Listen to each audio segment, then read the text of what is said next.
iso dibedhek kabeh nyata pandhita ingkang lantip panggraitane. Penemban, aku lahir batin bakal ngaul pepadaning Sang Penemban Sabdawala. Tampanan aku dadi muridmu. Sik to. Apa ana murid kok ora basa karo guru ya apa ana? Tampanan aku dadi muridku. Nggo nek pelajaran iki piye guru ngono? Ayo lara atine gurune kok ya. Kudu basa.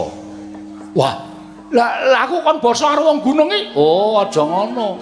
Tata kramane guru karo murid niku muridé kudu basa karo gurune. Oh, lho bener basa. Kudu basa. Penemban kula ngaturaken bekti kula kunjuk ngoten. Wah, edan. Lah aku ki ratu Pragoto, ratu tak teng Mandura, teng mriki gunung. Gunung ya maksude. Teng mriki panjenengan kawon kaliyan pandhita gunung tumrap kula ngaten menika panjenengan kedah basa kaliyan pandhita menika. Wah ya wis aku tak basa karo pandhita iki. Nggih, Penemban kula supados dipun tampi dados murid panjenengan. Apa ana murid karo guru kok malang kerik? Apa ana?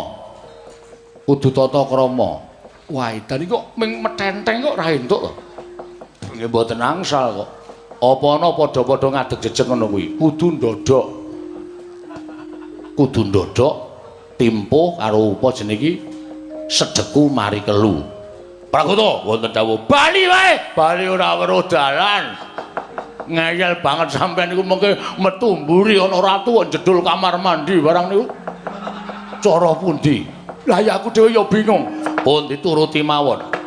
Nek mboten dituruti panjenengan mangke malah ngrekoso. Wis, sampean mang lenggah ngisor tak tampa le dadi murid. Yo, inggih, Penemban kula ndereke mawon Penemban.